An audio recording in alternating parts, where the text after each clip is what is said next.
Hello everyone, what's up and welcome back to another video. I almost said a reading vlog.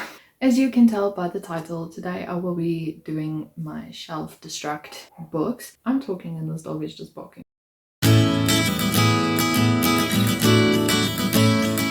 So I don't know who came up with the idea, but essentially you choose for the year a few books off your shelf that you want to read by the end of May next year. Yes. And then if you haven't read them, you will then have to sell them or give them away or something like that. Now, last year I did do a shelf destruct. I can't deal with it. Last year I did the shelf destruct thing, but I think I read 3 or 4 out of the books, and I thought, you know, 2025 means new beginnings, it's a clean slate, so we are going to start from the top. We're going to make this count. For each 3 books, for a trio of books, I will be doing a vlog, so at least I can hold myself accountable, because usually it was just strewn into my weekly vlogs, and I felt like that was so useless because there's always this inkling in me that doesn't want to read the books, but now I'm being forced to read them. The first book on the list, which is probably a book that was on the list last year, The Demon King by Cinder Williams-Shima, and this is a high fantasy series. This is based on the Seven Realms series, I believe. And what it says here is, times are hard in the mountain city of Fellsmarge, and reformed thief Han Alistair must rely on all his skills to provide for his mother and his sister. While out hunting one day, Han and his clan friend Dancer discover 3 young wizards using a magical amulet to set fire to the sacred mountain of Hanalea. Han wrestles in front of them, but without realizing that his heroism has put him and his family in great danger. For the young arsonist is Micah Bayer, son of High Wizard, and the amulet a treasure with immense power. It once belonged to the Demon King, the legendary wizard who nearly destroyed the world a millennium ago. The Bayers will stop at nothing to get it back. I read this, wow, so long ago. I bought this book, like the trilogy, in Oudtshoorn in the Western Cape. And I fell in love with the series and I just stopped reading. I don't know why. When I was younger, I didn't stop a series in the middle and continue with it. I literally sat down and read that series. And I feel the only reason why I stopped it because I didn't have the rest of the series. So hopefully when starting this, I will be inclined to continue with the rest of the series and really find out what's going to happen with the princess, with Han, with everyone. There we go. The next book I didn't actually want to put on this list because you will see in a moment, but I want to have a shelf with this author's books. And it's been a tough thing to find these books. So the possibility that I will be selling these books if I don't read them is 0 to none. But I just finished the Authors 1 series and it left me broken. And so I thought, might as well just jump into the next series. And it is Sea of Shadows by Kelly Armstrong. Let me just read you the blurbs because I will never do them justice. So it says here, in the forest of the dead, where the empire's worst criminals are exiled, twin sisters Moira and Ashen are charged with a dangerous task, for they are the keeper and the seeker, and each year they must quiet the enraged souls of the damned. Only this year the souls will not be quieted. Okay. Ambushed by an ancient evil, Moira and Ashen must race to warn the Empire of a terrifying threat. Accompanied by a dashing thief and a warrior with a dark history, the sisters battle their way across a wasteland filled with reawakened monsters of legend. But there are more sinister enemies waiting for them at court, and a secret that will alter the balance of the world forever. I'm sold. I think this is going to be my first book because, wow, Kelly Armstrong can do no wrong in my eyes. I'm really excited for this now. I don't have the second book. I cannot find the second book anyway, so we're going to Kindle the second book. But the first book is physical. This sounds so good. I'm so excited right now. The next book is a book that was really, I wouldn't say hyped when I was younger, but it was in the craze with the Twilight stories, the series. And I remember one of my friends reading this and I was like, I really want to read it, and never got to it. So I'm picking it up now because I also bought it at a sale, and it is Black City by Elizabeth Richards. So this says, Natalie, a human, the daughter of a government official, is still reeling from her father's murder by a crazed darkling. So how can she now be falling for Ash, a brooding half-darkling boy? This sounds like every YA ever, YA fantasy. Like, you know, Hush Hush and all those. I'm getting there. Despite being half human, Ash is scorned everywhere he goes. The Sentry have banished all darklings to the wrong side of the ghetto wall, and would love nothing more than to have them totally eradicated from the United Sentry State. Okay. Though he tries to deny how he feels about Natalie, knowing it could be a danger to them both, Ash is finding it hard to stay away. I probably read that in a weird construction, but anyway. In the aftermath of a terrible bloody war in the still smoldering Black City, Natalie and Ash do the unthinkable. They fall in love. Okay. Seems interesting. So it sounds like he's half vampire, not full vampire. But we'll see if I enjoy it. This thing's spine is so stiff. Okay. The next book is, I'm going to butcher it, Between the Blade and the Heart by Amanda Hocking. I read Amanda Hocking's, what series? The series. I read the series a while back, and then I fell in love with Amanda Hocking's writing, and then I saw this. It's a duology at the bookshops, and I was like, I have to have it because it's a Viking retelling. No, not a Viking retelling. It's about Vikings. There we go. So it says here, I don't know, is it Melon or Malin? Let's go with Melon. Melon is a Valkyrie in training. It's her responsibility to slay immortals, returning them to the afterlife to maintain balance in the world. She also struggles to maintain balance in her own life between her studies, her duties as a Valkyrie, and her conflicting feelings for her ex-girlfriend. But when a beguiling stranger breaks into her home on a quest for vengeance, Melon's life becomes even more complicated. Asher is hunting the rogue immortal who murdered his mother, and he thinks Melon may have information. Her loyalties are tested as she uncovers a betrayal that unravels everything she thought she knew, and she must decide if helping the mysterious Asher get his revenge is worth the risk, the world, and to her heart. I am leaning towards a lot of YA, so this is interesting.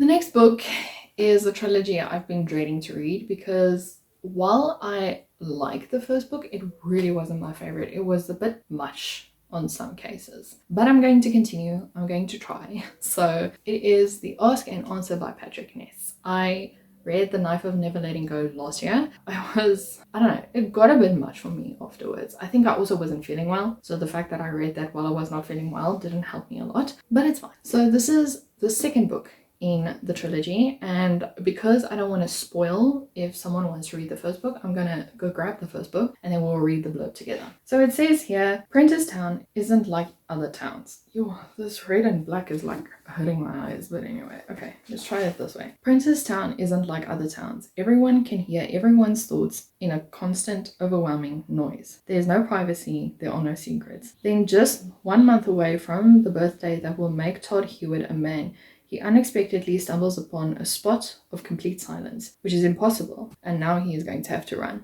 That is actually so vague as everything that happens in the series, but it just gives you an idea. I believe this is also a movie, so if you watch the Chaos Walking movie, I think you'll understand what happens in the first book. The next book, I can't believe I chose, but it's also a book that has been intriguing me for a while. So I'm gonna pick it up and hopefully I enjoy it. And it is Change of Heart by Jodi Picoult. I have a love-hate relationship with Jodi Picoult. She has phenomenal writing. I love the way she writes. It's just that sometimes the topics she chooses to write about, I'm just like, it's not my favorite. I'm not a literary fiction kind of person. I would much rather jump into fantasy and read like fantasy books or urban fantasy. I don't typically navigate towards these kinds of books, but yeah, I think it might help with a change in pace, a change of reading or something. This book, it says, June has survived what no mother should face. 12 years ago, her husband and young daughter were murdered. For the sake of her unborn child, she managed to carry on living. But now she faces losing a second daughter. Claire has a heart defect, and unless they find a donor soon, she will die. When a match is offered, it seems like a miracle. Until June learns that the new heart will come from the man who killed Claire's sister. She thought she would do anything to keep her child alive. But how can she give her daughter the heart of a murderer? Yeah.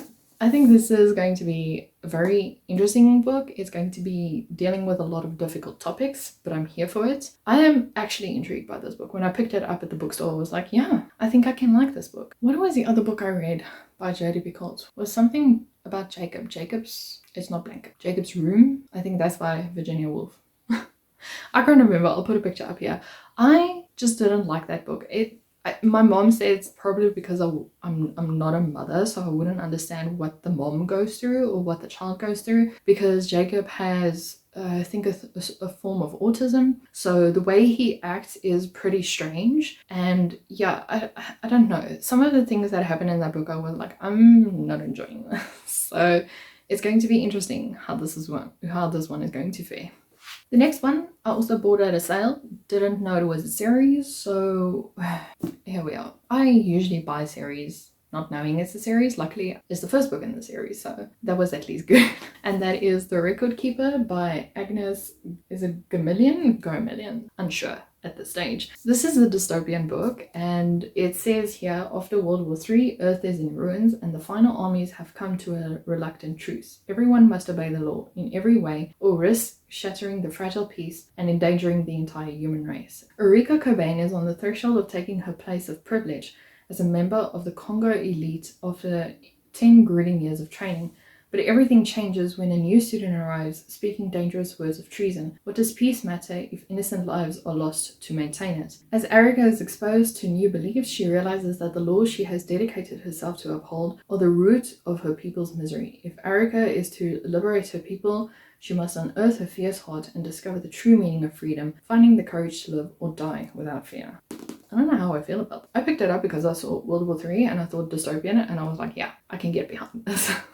So I think it's going to be an interesting read because of the world we live in now. It's got probably those topics that need to be discussed but are thrown under the table. So the next book is another YA, but I read the first book and I really loved it, so it's due time that I jump into the next book, and it's 10,000 Skies Above You by Claudia Gray. The first book is 1,000 Pieces of You. This is about Marguerite Kane, who grew up surrounded by cutting-edge scientific theories thanks to her brilliant physicist parents. Yet nothing is more astounding than her mother's latest invention, a device called the Firebird that allows people to leap into alternate dimensions. When Marguerite's father is murdered, all the evidence points to one person, Paul, her parents' enigmatic star student. Before the law can touch him, Paul slips into another dimension, having committed what seems like the perfect crime. With the help of another physics student, Theo, Marguerite chases Paul throughout various dimensions. In each new world Marguerite leaps into, she meets another version of Paul that has a doubting his guilt and questioning her heart. Soon she is swept into an epic love affair as dangerous as it is irresistible. So I gave this 5 stars merely because there was a point where they were in Russia, and that just, it sold me on the story. So yeah, 10,000 Skies Above You is the next book. I wasn't as much inclined to read this one, but after marinating for what seems a year, I think I'm ready for this one. We only have 4 more, don't worry. The next book, it's another dystopian book, and it is The Diabolic by S.J. Kincaid, and this says, a diabolic has a single task: kill in order to protect the person you've been created for. Nemesis is a diabolic, created to protect a galactic senator's daughter, Sidonia, the girl who has grown up by her side and who is as much a sister as a master. There's no one Nemesis wouldn't kill to keep her safe. But when the power-mad emperor summons Sidonia to the galactic court as a hostage, there's only one way for Nemesis to protect Sidonia. She must become her. Oh. This is far more intriguing than I remember. Now one of the galaxy's most dangerous weapons is masquerading in a world of corruption, and Nemesis has to hide her true abilities or risk everything. As the Empire begins to fracture and rebellion looms closer, Nemesis learned that there is something stronger than her deadly force. The one thing she's been told she doesn't have: humanity. And amidst all the danger, action and intrigue, her humanity might be the only thing that can save her, Sidonia, and the Empire. Okay, I understand why I picked this up right now. The next book was popular, I think, a while back. I think just after COVID or during COVID. And I got it, I think 2 years ago. Haven't picked it up, but I really want to. And it's How High We Go in the Dark. I'm not going to try and pronounce the author's name or surname because I might just butcher it. So this is a bunch of praises. Okay.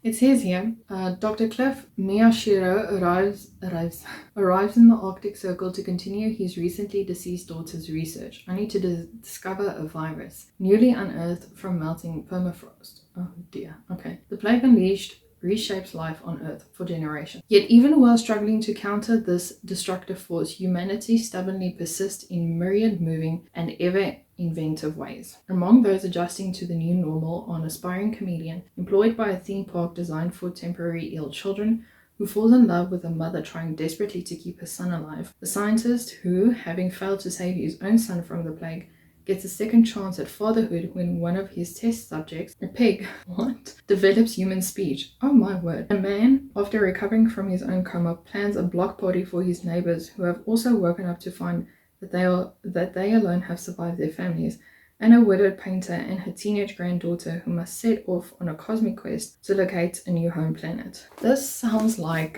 it's going to be interesting, but also very trippy and probably not nostalgic, but it just takes you back to the COVID days. So another sequel to tick off the list is Ready Player 2 by Ernest Cline. It's Ernest Cline. Okay. And this is the sequel to Ready Player 1. Personally, I don't believe that there had to be a sequel, but I don't know if I'm intrigued to see where the world takes us. But as always, I'm going to read you the blurb of Ready Player 1. It's the year of 2044 and the real world has become an ugly place. We're out of oil, we've wrecked the climate, famine, poverty, and disease are widespread. Like most of humanity, Wade Watts escapes his depressing reality by spending his waking hours jacked into the Oasis, a sprawling virtual utopia where you can be anything you want to be, where you can live and play and fall in love on any of the 10,000 planets. Unlike most of humanity, Wade is obsessed by the ultimate lottery ticket that lies concealed within the alternative reality. Oasis founder James Halliday, who dies with no heir,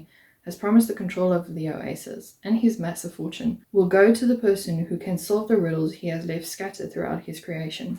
For years, millions have struggled fruitlessly to attain this prize, knowing only that the riddles are based on Halliday's obsession with 80s pop culture, and then Wade stumbles onto the key to the first puzzle. Suddenly, he finds himself pitted against thousands of competitors in a desperate race to claim the ultimate prize. A chase that soon takes on terrifying real-world dimensions, and that will leave both Wade and his world profoundly changed. I feel like the way I read it was weird, but anyway. So yeah, it did end very good, and I like the audiobook that I got over on YouTube. This guy narrates it, has a very nice narration voice.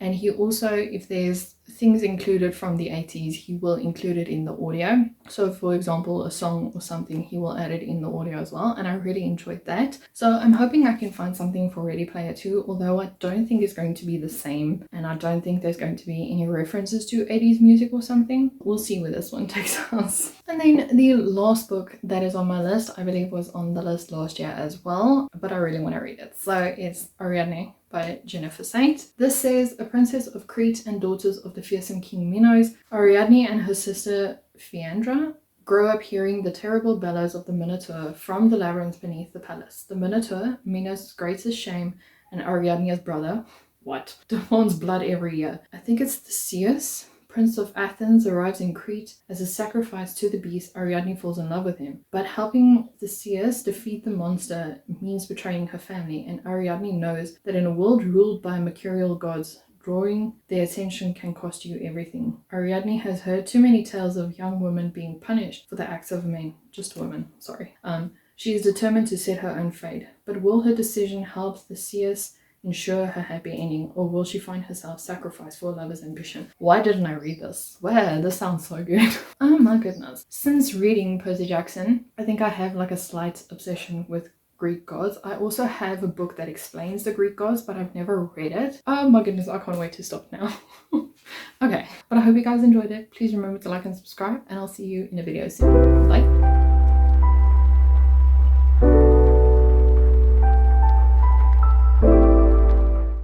Felicia.